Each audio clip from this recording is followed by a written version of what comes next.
ഈ ഓണവും നബിദിനവും ഒരുമിച്ച് വന്ന സാഹചര്യത്തിൽ മതസൗഹാർദ്ദത്തിന് ഒരുപാട് നല്ല കാഴ്ചകൾ കഴിഞ്ഞ ദിവസങ്ങളിൽ നമ്മുടെ കൊച്ചു കേരളത്തിൽ നമുക്ക് കാണാൻ സാധിച്ചു അല്ലേ. അതുപോലെ തന്നെ കുറച്ച് പെൺകുട്ടികൾ ഓണത്തിന് ഡാൻസ് കളിച്ചത് കാരണം മതവര് തലയ്ക്ക് പിടിച്ച കുറച്ച് ആൾക്കാർ രംഗത്ത് വന്നത് നമ്മൾ കണ്ടു എന്നുള്ളതാണ്. പക്ഷെ അവരെല്ലാം അറിയിച്ച പുച്ഛത്തോടു കൂടി മലയാളികൾ തള്ളിക്കളഞ്ഞു എന്നുള്ളതാണ്. എന്തായാലും ഇതുമായി ബന്ധപ്പെട്ട് കുറച്ചധികം കാര്യങ്ങൾ സംസാരിക്കാൻ വേണ്ടിയാണ് ഇന്നത്തെ വീഡിയോ എന്ന് പറയുന്നത്. നമുക്ക് ആദ്യം തന്നെ പോസിറ്റീവ് ആയിട്ടുള്ള ഒരു വീഡിയോയിൽ നിന്ന് തന്നെ തുടങ്ങാം.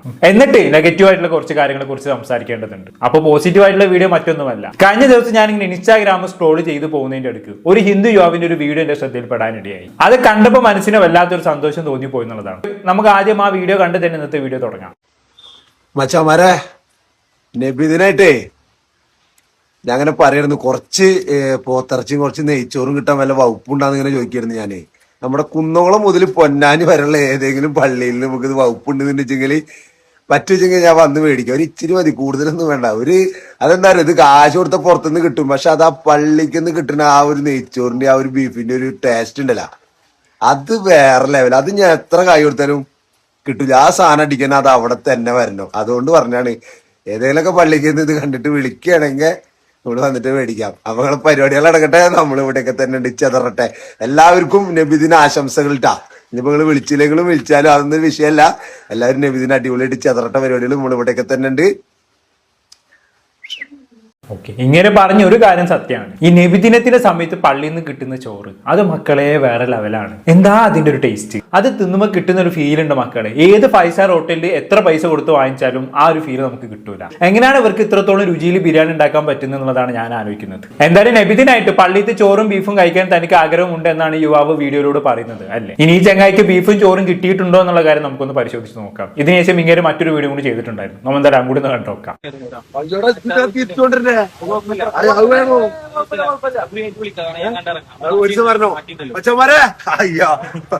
കുടുംബക്കാർക്ക് എല്ലാവർക്കും കൊടുക്കാനുള്ള നെയ്ച്ചോറാണ് പിള്ളേര്. പേര് പറഞ്ഞെ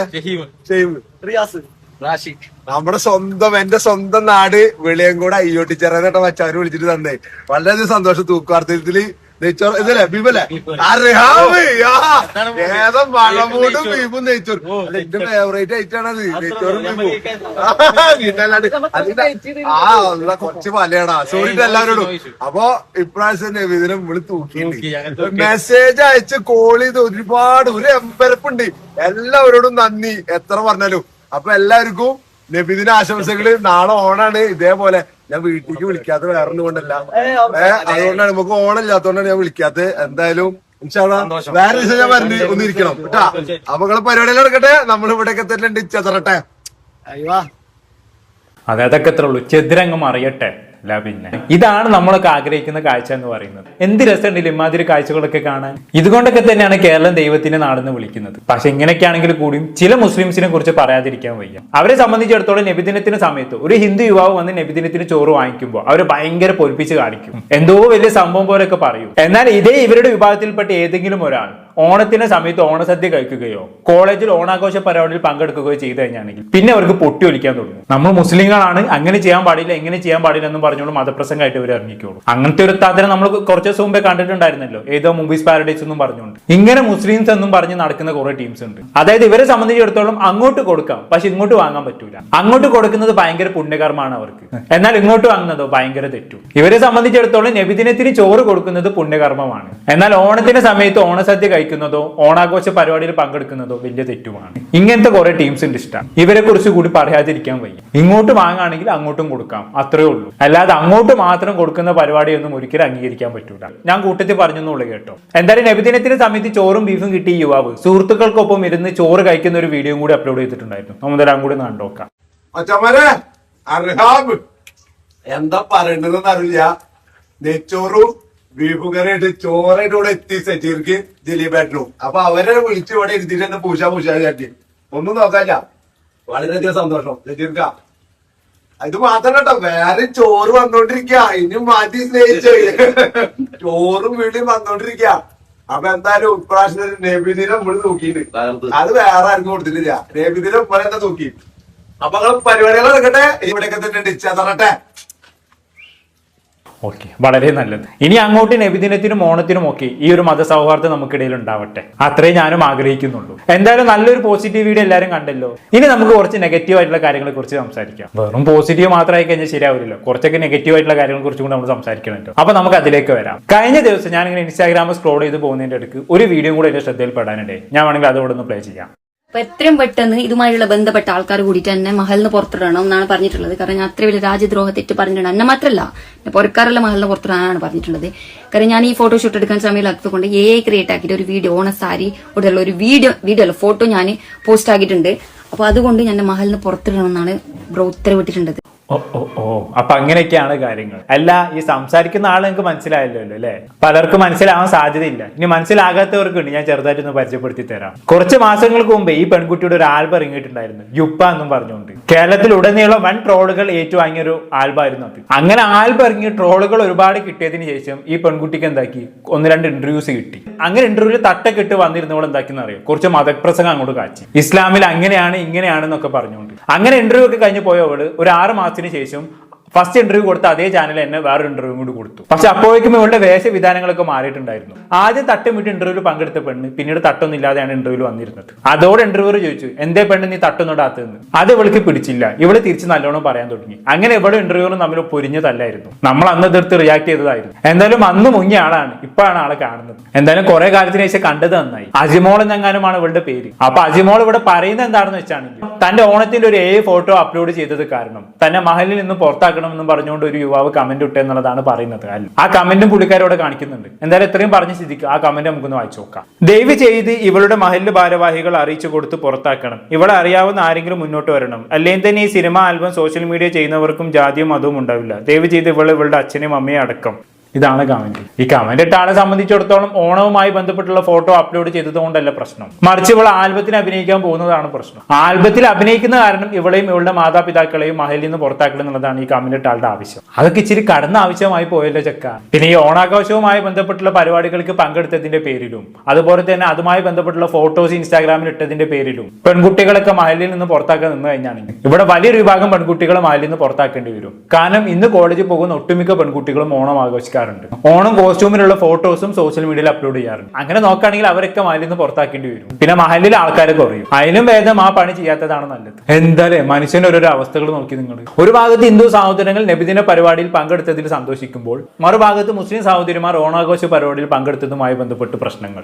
എന്തോന്നാണ് ഇതൊക്കെ? ഇത് എത്ര തവണയായി നമ്മൾ ഇതിനെക്കുറിച്ച് തന്നെ സംസാരിക്കുന്നു. എനിവേ എന്തായാലും അത് അവിടെ കിടക്കട്ടെ. ഇനി നബിദിനവുമായി ബന്ധപ്പെട്ട് മറ്റൊരു വിഷയം കൂടി റിയാക്ട് ചെയ്തതിനു ശേഷം നമുക്ക് ഈ വീഡിയോ അവസാനിപ്പിക്കാം. അത് മറ്റൊന്നുമല്ല, കഴിഞ്ഞ ദിവസം പള്ളിയിൽ നടന്നൊരു കൂട്ടത്തല്ല് പലരും ന്യൂസിലൂടെയും മറ്റും കണ്ടു കാണും. ഇനി കാണാത്തവരാരെങ്കിലും ഉണ്ടെങ്കിൽ ആ ന്യൂസ് ഞാൻ ഇവിടെ നിന്ന് പ്ലേ ചെയ്യിപ്പിച്ച് കാണിച്ചു തരാം. നബിദിനാഘോഷത്തിന് മൗലീദ് പാരായണത്തിന് നേതൃത്വം നൽകുന്നതിനെ ചൊല്ലി തർക്കവും സംഘർഷവുമുണ്ടായ ദിവസം കൂടിയാണിന്ന്.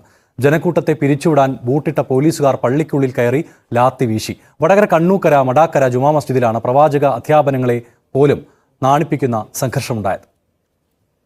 വഖഫ് ബോർഡിൽ രജിസ്റ്റർ ചെയ്ത മടാക്കര മസ്ജിദ് ഭരണം സംബന്ധിച്ച് ഏറെക്കാലമായി നാട്ടുകാർക്കിടയിൽ തർക്കമുണ്ട്. ഖത്തീബായ പൊന്മള അബ്ദുറഹ്മാൻ ഫൈസി വെള്ളിയാഴ്ച ജുമുഅ പ്രാർത്ഥനയ്ക്ക് മാത്രം നേതൃത്വം നൽകിയാൽ മതിയെന്നായിരുന്നു പാണക്കാട് നടന്ന ചർച്ചയിലെ ഒത്തുതീർപ്പ്. ഇന്നലെ മൗലീദ് പാരായണത്തിന് ഖത്തീബ് എത്തിയത് ഒരു വിഭാഗം ചോദ്യം ചെയ്തു.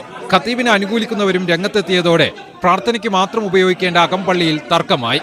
തർക്കം കൈവിട്ടതോടെ ആൾക്കൂട്ടത്തെ പിരിച്ചുവിടാനായി പോലീസുകാർക്ക് പള്ളിയിൽ കയറേണ്ടി വന്നു.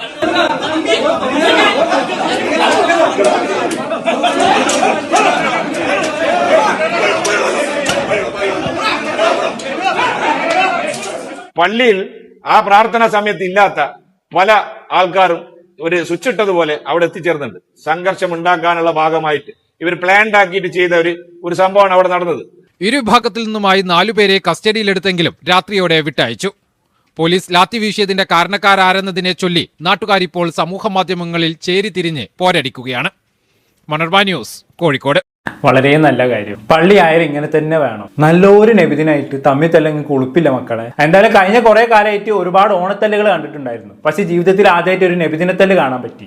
ഇങ്ങനെ കുറെ വെടലകൾ ഇഷ്ടം. എന്തായാലും ന്യൂസ് എല്ലാവർക്കും മനസ്സിലായല്ലോ. പള്ളിയിൽ എന്തോ മൗലൂദ് ചൊല്ലിയതുമായി ബന്ധപ്പെട്ടുണ്ടായ സംഘർഷമാണ്. മൗലൂദിന് നേതൃത്വം നൽകിയത് ഏതൊരു ഫൈസിയാണ്. മൂപ്പര് ഏതോ മുസ്ലിം ലീഗിൽപ്പെട്ട ആളാണെന്ന് തോന്നുന്നു. പള്ളിയിലാണെങ്കിൽ പല രാഷ്ട്രീയ വിഭാഗത്തിൽപ്പെട്ട ആളുകൾ വന്നു പോകുന്ന സ്ഥലമാണ്. അപ്പൊ അതുകൊണ്ട് തന്നെ മുസ്ലിം ലീഗിന് ഇഷ്ടപ്പെടാത്ത പലർക്കും മൂപ്പര് മൗലൂദ് ഓതുന്നത് ഇഷ്ടപ്പെട്ടില്ല. അതോടെ ഇവര് തമ്മിൽ സംഘർഷം ഉണ്ടായി. ഇതൊരു മതപ്രശ്നം എന്നതിലുപരി ഒരു രാഷ്ട്രീയ പ്രശ്നമായി മാറി എന്നുള്ളതാണ്. ലീഗിനെ അനുകൂലിക്കുന്നവർ മൗലൂദ് ഓതിയ ഹത്തീബിനെ കൂടി, അനുകൂലിക്കാത്തവരോ നേരെ അപ്പുറത്തും കൂടി, പിന്നെ അവർ തമ്മിൽ പൊരിഞ്ഞ തല്ല്. എന്താ ഇതിനൊക്കെ പറയല്ലേ? എന്തായാലും ഇതുമായി ബന്ധപ്പെട്ട് ന്യൂസിൽ അവസാനം കാണിച്ച പോസ്റ്റ് നിങ്ങൾ വായിച്ചു കാണുമല്ലോ, ഞാനൊന്ന് വായിച്ചുതരാം. നീതി നിഷേധത്തിനെതിരെ ബൂട്ടിട്ട് പോലീസിനെ പള്ളിയിൽ കയറ്റിയതിൽ പ്രതിഷേധം. പ്രസിഡന്റ് ദേവർകണ്ടി ഇസ്മായിൽ രാജിവെക്കുക. വിശ്വാസികൾക്കെതിരെ ലാത്തി വീശാൻ ഒത്താശ ചെയ്ത മാപ്പർഹിക്കാത്ത കുറ്റം. അത് ശരി, അതായിപ്പോ വലിയ കുറ്റം. പോലീസുകാർ പള്ളിയിൽ ബൂട്ടിട്ട് കയറിയതാണ് ഇവരുടെ ഏറ്റവും വലിയ പ്രശ്നം എന്ന് പറയുന്നത്. പിന്നെ പള്ളിയിൽ തല്ലി നടക്കുന്ന സമയത്ത് ബൂട്ടൊക്കെ അയച്ചു വെച്ച് ഒതൊക്കെ എടുത്ത് 2 റക്അത്ത് നിസ്കരിച്ചിട്ട് പള്ളിയിൽ കയറാം. എന്തേ? അതെ, പോലീസുകാർ അങ്ങോട്ട് വന്നത് മൗലൂദ് കൂടാൻ വേണ്ടിയിട്ടല്ല. പള്ളിക്കകത്ത് അടി നടന്നപ്പോൾ ക്രമസമാധാനം പുനഃസ്ഥാപിക്കാൻ വന്നതാണ് പോലീസുകാർ. ആ ഒരു അവസരത്തിൽ പോലീസുകാർ അങ്ങനെ വരൂ. അല്ലാതെ പള്ളിക്കകത്ത് അടി നടക്കുമ്പോൾ ബൂട്ട് അയച്ച് പള്ളി കയറണം എന്നൊക്കെ പറഞ്ഞാണെങ്കിൽ എവിടുത്തെ ന്യായമാണ്? ഇനി അഥവാ പോലീസുകാർ ബൂട്ടിട്ട് പള്ളിക്കകത്ത് കയറിയെങ്കിൽ അതിന് കാരണക്കാരായിട്ടുള്ള ആളുകളല്ല ഇവിടെ പഴി ചാരേണ്ടത്, അല്ലാതെ ബൂട്ടിട്ട് പള്ളിക്കകത്ത് കയറിയ പോലീസുകാരെയാണോ? അതിപ്പോ പള്ളിയിലല്ല അമ്പലത്തിലെ അടി നടന്നാലും പോലീസുകാർ ബൂട്ടിട്ടിട്ട് അവിടേക്ക് വരത്തുള്ളൂ. സിറ്റുവേഷൻ പോലും ഇരിക്കും കാര്യങ്ങൾ. അതുകൊണ്ട് വല്ലാണ്ട് അങ്ങ് പോലീസുകാർ പഴി ചാരാൻ നിൽക്കണ്ട. പോലീസുകാർ ഇവിടെ ഒരു തെറ്റും ചെയ്തിട്ടില്ല. പള്ളിക്കകത്ത് ബൂട്ടിട്ട് പോലീസുകാരെ വരുത്തിച്ചവരാണ് ഇതിലെല്ലാം കാരണക്കാർ. എന്തായാലും ഇതുമായി ബന്ധപ്പെട്ട് ഇന്നലെ അൻസാർ ഉസ്താദിന്റെ ഒരു വീഡിയോ എന്റെ ശ്രദ്ധയിൽപ്പെടാനിടയായി. നിങ്ങൾ എന്തായാലും അതൊന്ന് കേട്ടു. മുസ്ലിം പള്ളിയിൽ പോലീസുകാർ ബൂട്ടിട്ട് കയറിയത് ശരിയായോ? എടാ മോനെ, പോലീസുകാർക്ക് ഒതു കൊടുക്കാൻ സംസമ്പളം കിട്ടിയില്ലടാ, അതുകൊണ്ടാണ് അവർ ഒതു കൊടുക്കാതെ ബൂട്ടിട്ട് ചാടി പള്ളിയിൽ കയറിയത്. എടാ, പള്ളി എന്തിനുള്ളതാടാ? 10,000-കണക്കിന് പള്ളികൾ കേരളത്തിൽ. ഏതെങ്കിലും പള്ളിയിൽ പോലീസുകാർ ബൂട്ടിട്ട് കയറുന്നുണ്ടോ? ആരാധനകൾ തടസ്സപ്പെടുത്തുന്നുണ്ടോ? എന്തെങ്കിലും ഒരു ഉപദ്രവം പോലീസുകാരുടെ പക്ഷത്തും ഇല്ല. എന്തുകൊണ്ടാണ്? പള്ളികളൊക്കെ സുഹൃതങ്ങൾ ചെയ്യാനുണ്ട്, സൽക്കർമ്മങ്ങൾ ചെയ്യാനുള്ള സ്ഥലമാണ്.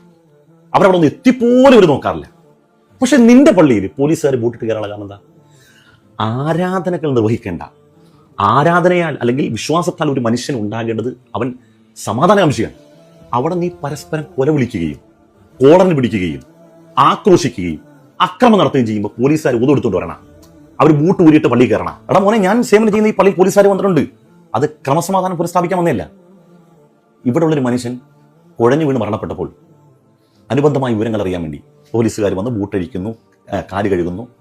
അവർ വളരെ ഭക്തിയാദരപൂർവ്വം പള്ളിയിൽ വരുന്നു, കാര്യങ്ങൾ ചോദിക്കുന്നു, ബഹുമാനാദരപൂർവ്വം സംസാരിച്ച് മടങ്ങിപ്പോകുന്നു. ആദരിക്കപ്പെടുന്ന കാര്യങ്ങൾ ചെയ്യുമ്പോൾ, നടക്കുമ്പോൾ ആദരവ് കിട്ടും. നീ തല്ലുണ്ടാക്കിയിട്ട് നിന്നെ ബഹുമാനിക്കണമെന്ന് പറഞ്ഞാൽ മേപ്പള്ളിക്കുറ്റി പോയി പറഞ്ഞാൽ മതി. നീ അവരെ കയ്യിൽ ലാത്തി കൊടുത്തിരിക്കുന്നത് അറിയാവോ? ഒരു നാട്ടിൽ ക്രമസമാധാനം നഷ്ടപ്പെടുമ്പോൾ അവിടെ തൊപ്പി വെച്ചവർ താടി വെച്ചിട്ടൊന്നുമില്ല, അവർ പുറവടിച്ചവർ പൊളിക്കും. അവർക്ക് അതിനു വേണ്ടിയാണ് ലാത്തി കൊടുത്തിരിക്കുന്നത്. അവിടെ മുസ്ലിയാരെന്നോ മുസ്ലിം എന്നോ ഹിന്ദു എന്നോ ഒരാളെ ഒരു പരിഗണിക്കത്തില്ല. അവർ വീക്കും. അച്ഛന്മാരെ വീക്കിട്ടുണ്ടോ? പള്ളിയിൽ അച്ഛന്മാരെ സഭാ തർക്കത്തിന്റെ പേരിൽ അച്ഛന്മാരെ വീക്കിട്ടില്ലേ? അപ്പൊ മുസ്ലിയാരെ വീക്കും. എടാ, അവരെ ബൂട്ടിട്ട് പള്ളി കയറ്റിയതാരാടാ? അവരെ ബൂട്ടിട്ട് പള്ളി കയറ്റിയതാരാ? നീയും ഞാനും അല്ലേ? സമാധാനം കാംക്ഷിക്കേണ്ട ഒരു സ്ഥലത്ത് നീ പരസ്പരം അങ്ങോട്ടും ഇങ്ങോട്ടും കൊല വിളിച്ച് തല്ലുണ്ടാക്കിയപ്പം ആ ക്രമസമാധാനം പുനഃസ്ഥാപിക്കാൻ വേണ്ടി പോലീസ് പള്ളി കയറിയതാ. അതിന് അവസരം ഉണ്ടാക്കി നീ ഇപ്പം അതിന്റെ ഉള്ളിൽ എന്തെങ്കിലും ഒരു ഒളി അജണ്ട ഉണ്ട്? തേങ്ങാക്കളുണ്ട്. ഒളി അജണ്ട അല്ല, സമാധാനത്തിന്റെ അന്തരീക്ഷം സൃഷ്ടിക്കേണ്ട പള്ളി നീയും നിന്റെ ഒപ്പമുള്ള മനുഷ്യന്മാരും പരസ്പരം അങ്ങോട്ടും ഇങ്ങോട്ട് കൊലവിളി നടത്തി അടിയുണ്ടാക്കിയപ്പം ക്രമസമാധാനം പുനഃസ്ഥാപിക്കാൻ വരുന്ന പോലീസുകാർ ഒതുകൊടുത്ത് പള്ളി കയറണം. എടാ, ഇന്നലത്തെ ദിവസം ഏതാ? റഹ്മത്തുൽ ആലമീനായ അഷ്റഫുൽ ഖൽഖ് സല്ലല്ലാഹു അലൈഹി വസല്ലം തങ്ങൾ അവിടുത്തെ ജന്മം കൊണ്ട് അനുഗ്രഹീതമായ ദിവസം കേരളത്തിന്റെ അങ്ങാടികൾ മുഴുവനും ജാതി മത ഭേദമന്യ മനുഷ്യർ പരസ്പരം ചേർന്ന് നിൽക്കുന്നു, കെട്ടിപ്പിടിക്കുന്നു, മധുര പലഹാരങ്ങൾ, മധുര പാനീയങ്ങൾ വിതരണം ചെയ്യുന്നു. ഇത് കണ്ട് കേരളീയ മലയാളി മനസ്സ് അതിങ്ങനെ കുളിരണിഞ്ഞിട്ട് കണ്ണിൽ നിന്ന് സന്തോഷ കണ്ണീരിങ്ങനെ ബാഷ്പങ്ങൾ പൊഴിയാണ്. ഈ ദിവസം നീ എന്ത് ചെയ്തു? നീ നാലിച്ച അങ്ങാടികൾ മനുഷ്യർ ചെതറിക്കിടക്കുന്ന സ്ഥലം. ആ സ്ഥലത്ത് എല്ലാ മതസ്ഥരും മുഹമ്മദ് നബി സല്ലല്ലാഹു അലൈഹി വസല്ലം തങ്ങൾക്ക് വേണ്ടി ഒരുമിച്ച് കൂടിയപ്പോൾ മുഹമ്മദ് നബിയുടെ അനുയായിയെ നീ എന്ത് ചെയ്തു? കറുത്തവനെയും വെളുത്തവനെയും രാജാവിനെയും പ്രജേനെയും അടിമേനെയും ഉടമനെയും ഉള്ളവനെയും ഇല്ലാത്തവനെയും ഒരുമിച്ച് ഒരു വരിയിൽ നിർത്തിയ റസൂലുള്ളാഹി സ്വല്ലല്ലാഹു അലൈഹി വസല്ലം തങ്ങൾ സ്ഥാപിച്ച സഫിൽ നീ പരസ്പരം കലഹിച്ചും കൊലവിളിച്ചും ചീത്ത വിളിച്ചും പരസ്പരം കയ്യോങ്ങിയും നീ ആ പള്ളി നാശമാക്കി. പോലീസുകാരെ കൊണ്ട് ബൂട്ടിട്ട് ഒരു മുസൽമാൻ പള്ളിയിലേക്ക് കയറുമ്പം 4-5 വെട്ട കാല് ഉരതിയിട്ട് പിന്നെ എന്തെങ്കിലും ഒരു പുള്ളിക്കുത്തുണ്ടോ എന്ന് നോക്കിയിട്ട് കഴുകി വൃത്തിയാക്കുന്ന കാല്, ആ കാല് വൃത്തിയാക്കി പള്ളിയിൽ കയറുന്ന സംശുദ്ധമായ സ്ഥലത്തേക്ക് സംശുദ്ധമായ കാലുമായി കയറാൻ ശ്രമിക്കുന്ന ഒരു മുസൽമാൻ, അവിടെ ഒരു പോലീസുകാരൻ ബൂട്ടിട്ട് കയറിയിട്ടുണ്ടെങ്കിൽ അതിന് അവസരമൊരുക്കി നീയല്ലടാ. നിന്റെയൊക്കെ കൂട്ടത്തിൽ ലൂത്ത് നബി അലൈഹി സ്വലാം തന്റെ സമൂഹത്തോട് ചോദിച്ച പോലെ വിവരമുള്ള വിവേകമുള്ള ഒരുത്തനെങ്കിലും നിന്റെയൊക്കെ കൂട്ടത്തിലുണ്ടോന്ന് ലൂത്ത് നബി ചോദിച്ചില്ലേ? ആ ചോദ്യം നിങ്ങൾക്ക് പ്രസക്തമാണ്. എത്ര കാലമായടാ ഈ വൃത്തികെട്ട പണി തുടങ്ങിയത്? അവസാനിപ്പിക്കാറായില്ലേ? ജനത മാറിയില്ലേ? സമൂഹം മാറിയില്ലേ? ചിന്ത മാറിയില്ലേ? നീയൊക്കെ എന്നാ നന്നാകുന്നത്? ഒരു പള്ളിയും 9,000 ഗ്രൂപ്പുകളും. അവിടെ മനുഷ്യൻ മടുത്തണതൊക്കെ മനുഷ്യൻ കുറഞ്ഞ ആർക്ക് താല്പര്യമില്ല. ഇന്ത്യൻ മുസൽമാന്റെ പ്രശ്നങ്ങളും പ്രതിസന്ധികളും എന്താണെന്ന് മനസ്സിലാക്കാതെ ഒരു മഹലിൽ തന്നെ 25 ഗ്രൂപ്പും 22 ചിന്തയും 25 ചിന്താധാരയും വഴികളും. എന്നിട്ട് ഒരു ഇമാമിനോടെ കൊണ്ടുവന്നാൽ ആ ഇമാമ് നമ്മുടെ ആദർശത്തിൽപ്പെട്ട ആളല്ലെങ്കിൽ പിറ്റേ ദിവസം പോലും അവന്റെ തുടങ്ങും. ഞാൻ ഇത് സോഷ്യൽ മീഡിയ ഉണ്ടല്ലോ, ഞാൻ പച്ചക്കാൻ പറഞ്ഞത്, അവനെ എങ്ങനെയെങ്കിലും തുരക്കാനുള്ള പണി തുടങ്ങും. നമ്മുടെ ആളായെങ്കിൽ മാത്രമേ നമ്മൾ പുറകെ തുടരുള്ളൂ. എന്തെല്ലാം തോന്നിയവാസങ്ങൾ പിന്നെ അവരുടെ പിന്നാലാണെന്നുള്ളത്. നിങ്ങളുടെ രാഷ്ട്രീയത്തിൽപ്പെട്ട ആളുകൾ അല്ലെങ്കിൽ അതേ ആ പാർട്ടിയെ പിന്തുണക്കുന്ന ആളുകൾ മാത്രമേ പള്ളി വരാൻ പാടുള്ളൂ എന്ന ചിന്തയാണെങ്കിൽ പുതിയ ജെൻസി പിള്ളേർ വരുന്നുണ്ട്. നിന്റെയൊക്കെ മോന്ത പിടിച്ച് റോഡകിട്ടുരക്കും. ഈ മുഖമുണ്ടല്ലോ അത് ജെൻസി പിള്ളേർ പിടിച്ച്, കാരണം അവർക്ക് ഇതിനോടും താല്പര്യമില്ല, പുതിയ തലമുറക്ക് ഇതിനോടും താല്പര്യമില്ല. നിങ്ങൾ എന്തെങ്കിലും തലയിൽ കൊണ്ടു നടന്നു, നിങ്ങൾക്ക് എന്തെങ്കിലും ആശയങ്ങൾ തലയിൽ കൊണ്ടു നടന്നു, പുതിയ ജനറേഷൻ നിങ്ങളുടെ ഊരക്ക് ചവിട്ടി നിങ്ങളെ പുറത്തു വന്നു. മനുഷ്യർ മടുത്തടാ. ഒരു പള്ളിയിൽ മനുഷ്യൻ പലതരക്കിലും പെട്ട് പല പ്രതിസന്ധികളും പ്രശ്നങ്ങളും പെട്ട മനുഷ്യർ ഒരു 5 മിനിറ്റ് വന്ന് ഇബാദത്ത് ചെയ്ത് പടച്ചുകൊണ്ട് പ്രാർത്ഥിക്കാൻ വേണ്ടി സമാധാനം കാമിച്ചിട്ട് വരുന്ന മനുഷ്യന്മാരെ ഓരോ ആശയങ്ങൾ പറഞ്ഞ് 25,000 ഗ്രൂപ്പാക്കിയിട്ട് അങ്ങോട്ട് പരസ്പരം നമ്മുടെ ആളല്ലാത്തവർ വന്നപ്പോൾ ശരിയാകത്തില്ല. ഇത് പുതിയ തലമുറ നിന്റെയൊക്കെ മുഖം റോഡിൽ ഉരക്കുന്ന ഒരു അവസ്ഥ വരും. ഇൻഷാ അല്ലാഹ് അത് കാണാം. അതുകൊണ്ട് വിവേകമുള്ള ആരെങ്കിലും ഒക്കെ ഉണ്ടെങ്കിൽ ഇത്തരം കക്ഷിരാഷ്ട്രീയങ്ങളിൽ നമ്മൾ മാറി നിന്നിട്ട് മനുഷ്യൻ എന്ന വികാരത്തിൽ ജീവിക്കുക. അതുകൊണ്ട് എല്ലാവരും ഒരുപോലെ കാണാനും എല്ലാവരും ഒന്നിച്ചു കൊണ്ടുപോകാൻ ശ്രമിക്കേണ്ടത്. ഭിന്നതയുള്ള ഒരു സ്ഥലത്തും അള്ളാഹുവിന്റെ റഹ്മത്ത് ഇറങ്ങുന്നതിന് മാത്രമേ അതിനകത്ത് ബർക്കത്തുമില്ല. ആ നാടും ആ മഹലും നാശമാവും. സിൻഫാനു മിൻ ഉമ്മത്തി ഇദാ സ്വലഹ സ്വലഹ അന്നാസു കുല്ലുഹും അൽ ഉലമാ വൽ ഉമറാ. 2 വിഭാഗം ആളുകൾ ഒരു സ്ഥലത്ത് നന്നായാൽ ആ നാട്ടിലെ ജനങ്ങൾ നന്നാവും. ഒന്ന് ആലിമും, ദീനിന്റെ കൈകാര്യകർത്താക്കളായ ഉമറാക്കൾ, കമ്മിറ്റിക്കാർ, അവർ നന്നായാൽ നാട് നന്നായി. അള്ളാഹു നന്നാക്കട്ടെ. വളരെ അടിപൊളിയായിട്ട് അൻസാർ ഉസ്താദ് കാര്യങ്ങൾ പറഞ്ഞു വെച്ചു അല്ലേ. ഇതിനും മികച്ചതായി ഇനി ആർക്കും പറയാൻ പറ്റില്ല എന്നുള്ളതാണ്. അതുകൊണ്ട് തന്നെ ഈ വിഷയത്തിൽ ഞാൻ ഇനി അധികമൊന്നും പറയുന്നില്ല. പക്ഷെ ഉസ്താദ് പല വിഭാഗങ്ങളായി മുസ്ലിങ്ങൾ തമ്മിലടിക്കുന്ന കാര്യം പറഞ്ഞത് കണ്ടപ്പോഴാണ് ഒരു കാര്യം ഓർത്തത്. കഴിഞ്ഞ ദിവസം നമ്മുടെ VD സതീശന്റെ ഒരു പ്രസംഗം എന്റെ ശ്രദ്ധയിൽപ്പെടാനിടയായി. അത് കണ്ടപ്പോഴല്ലോ 2 പറയണമെന്ന് തോന്നി. നിങ്ങൾ എന്തായാലും ആദ്യം ഒന്ന് കേട്ടോക്കി. ചില ആചാരങ്ങളുണ്ട്, എല്ലാ മതങ്ങളിലുണ്ട് തെറ്റായി കടന്നുകൂടിയ ആചാരങ്ങൾ, സമീപനങ്ങളുണ്ട്. അതിൽ മാറ്റം വരുത്തിയേ മതിയാവും. അത് ഒരു ജനാധിപത്യ രാജ്യത്തിൽ ഒരു ഭരണകൂടം അല്ല അത് ചെയ്യേണ്ടത്. അത് മതങ്ങളിൽ നിന്ന് തന്നെ ആ നവോത്ഥാന പ്രസ്ഥാനങ്ങൾ ഉണ്ടാവണം. മതങ്ങളിൽ നിന്ന് തന്നെ, അതാത് മതങ്ങളിൽ നിന്ന് തന്നെ ആ നവോത്ഥാന പ്രസ്ഥാനങ്ങൾ ഉണ്ടായി അതാത് മതങ്ങളിൽ തന്നെ അതിന് പരിഹാരം ഉണ്ടാകും. ഭരണകൂടങ്ങൾ മതപരമായ കാര്യങ്ങളിൽ ഇടപെടുമ്പോൾ അതിൽ സ്വാർത്ഥതയുണ്ടാകും, അതിൽ വർഗീയത ആരോപിക്കപ്പെടും, തെറ്റായ നടപടികൾ ഉണ്ടാകും, അനാവശ്യമായ കടന്നുകയറ്റങ്ങളായി അത് മാറും. പക്ഷേ എല്ലാ മതങ്ങളിലും ഉണ്ടാകേണ്ട ആ മാറ്റങ്ങൾക്ക് മതങ്ങൾക്കുള്ളിൽ തന്നെ ശക്തമായ സംവാദങ്ങൾ നടക്കണം, വേണ്ടേ, നല്ല ഡിബേറ്റുകൾ നടക്കണം. അതിന് ഒരു നല്ല പരിണത ഫലം മതത്തിന്റെ പുരോഗമനാത്മകമായ മുഖം സൂക്ഷിച്ചുകൊണ്ട് പോകണം. എത്രമാത്രം തെറ്റിദ്ധരിക്കപ്പെട്ട ഒരു മതമാണ് ഇസ്ലാം. എന്തൊരു റൊമാൻറ്റിഫിക്കേഷൻ പ്രസംഗല്ലേ. ഫസ്റ്റ് കേൾക്കുമ്പോൾ ഇങ്ങനെ അടിപൊളിയാണെന്നൊക്കെ തോന്നും. പക്ഷെ ഇങ്ങേരുടെ ഈ പ്രസംഗത്തിൽ നിന്ന് തന്നെ മനസ്സിലാക്കാൻ പറ്റും ഇങ്ങേർക്ക് ഇസ്ലാമിനെ കുറിച്ച് ഒരു ചുക്ക് അറിയില്ല. എല്ലാ സതീശേട്ടാ, നിങ്ങൾ എന്തറിഞ്ഞിട്ടാണ് ഈ മയക്കും വെച്ച് പ്രസംഗിക്കുന്നത്? ഇസ്ലാമിനെ കുറിച്ച് എന്തെങ്കിലും അറിഞ്ഞിട്ടാണ് നിങ്ങൾ ഈ ഡയലോഗ് അടിക്കുന്നത്? നിങ്ങൾ പറഞ്ഞല്ലോ മതത്തിനുള്ളിൽ തന്നെ നവോത്ഥാന പ്രസ്ഥാനങ്ങൾ ഉണ്ടാകണം, മതത്തിനുള്ളിൽ തന്നെ പരസ്പരം ഡിബേറ്റുകൾ ഉണ്ടാവണം എന്നൊക്കെ. എന്നാ പിന്നെ കേട്ടോളി, ഈ നവോത്ഥാന പ്രസ്ഥാനങ്ങളും ഡിബേറ്റും കാരണം ഈ ഇസ്ലാം എന്ന് പറയുന്ന മതം നശിച്ച് നാരായണത്തുകാലം എടുത്തെന്ന് പറഞ്ഞാൽ മതിയല്ലോ. വന്ന് വെറും ഡിബേറ്റും നവോത്ഥാന പ്രസ്ഥാനങ്ങൾ മാത്രമായി മാറിയിട്ടുണ്ട് ഇസ്ലാം മതം. ഇപ്പൊ തന്നെ 10-25 വിഭാഗമായി, സുന്നി, മുജാഹിദ്, തബ്ലീഗ് എന്നൊക്കെ പറഞ്ഞുകൊണ്ട്. ഇനിയും പുതിയ വിഭാഗങ്ങൾ അവിടെ ഇവിടെ ആയിട്ട് ഉണ്ടായിക്കൊണ്ടിരിക്കുന്നുണ്ട്. ഈ സതീശേട്ടൻ പറഞ്ഞ പുതിയ നവോത്ഥാന പ്രസ്ഥാനങ്ങളാണ് ഇതെല്ലാം. ഇതിൽ ഏറ്റവും വലിയ കോമഡി എന്താണെന്ന് വെച്ചാണെങ്കിൽ ഒരു ടീം ചെയ്യുന്നത് മറ്റേ ടീമിന് പിടിക്കൂല, എന്നിട്ട് ഇവര് പുതിയ വിഭാഗം ഉണ്ടാക്കും. ഉള്ളത് പറയാലോ, ഈ മതത്തിനുള്ളിൽ കലഹിച്ച് മരണ വീട്ടിൽ പോലും സ്വസ്ഥത കിട്ടാത്ത അവസ്ഥയിലേക്ക് മാറിയിട്ടുണ്ട് കാര്യങ്ങൾ. ഒരു വീട്ടിൽ മരണം നടന്നു കഴിഞ്ഞാണെങ്കിൽ മരിച്ചാൾക്ക് വേണ്ടി ഖുർആൻ ഓതുന്ന ഒരു വിഭാഗം, എന്നാൽ അത് തെറ്റാണെന്നും പറഞ്ഞ് മുഖം തിരിച്ച് നടക്കുന്ന വേറൊരു വിഭാഗം. ഇനി മരണപ്പെട്ട വ്യക്തി നമ്മുടെ വിഭാഗത്തിൽപ്പെട്ട ആളല്ല എന്നുണ്ടെങ്കിൽ അയാളെ തിരിഞ്ഞു പോലും നോക്കാത്ത മറ്റൊരു വിഭാഗം. ഇങ്ങനെ വിഭാഗീയതയും തമ്മിലടിയും കൊണ്ട് നശിച്ചിട്ടുണ്ട് ഈ മതം. ഇനി നശിക്കാനൊന്നും ബാക്കിയില്ല. എന്നിട്ടാണ് ഇങ്ങനെ വന്നിരുന്ന് ഡയലോഗ് അടിക്കുന്നത്. മതത്തിനുള്ളിൽ നവോത്ഥാന പ്രസ്ഥാനങ്ങൾ ഉടലെടുക്കണം, മതങ്ങൾക്കുള്ളിൽ തന്നെ പരസ്പരം അങ്ങോട്ട് ഡിബേറ്റുകൾ ഉണ്ടാവണം പോലും. ഏതെങ്കിലും ലീഗ് നേതാവിന്റെ വാക്കും കേട്ട് ചുമ്മാ എന്തെങ്കിലും പ്രസംഗിക്കാൻ നിൽക്കല്ലേ സതീശേട്ടാ. അല്ല, ഇങ്ങനെ പ്രസംഗം കേട്ടപ്പോഴായി ഇങ്ങനെങ്കിലും പറയണമെന്ന് തോന്നി. കുറെ കാലമായി മനസ്സിൽ പറയണമെന്ന് വിചാരിച്ചു വെച്ചൊരു സംഗതിയാണിത്. ഇപ്പൊ ഒരു അവസരം കിട്ടിയപ്പോൾ പറഞ്ഞെന്ന് മാത്രം, കൂടുതലൊന്നും പറയുന്നില്ല. എന്താണ് കേട്ട് നിങ്ങൾക്ക് തോന്നുന്നത്? താഴെ കമന്റ് ബോക്സിൽ രേഖപ്പെടുത്തുമല്ലോ. അടുത്തൊരു ടോപ്പിക്കുമായി വീണ്ടും കാണാം.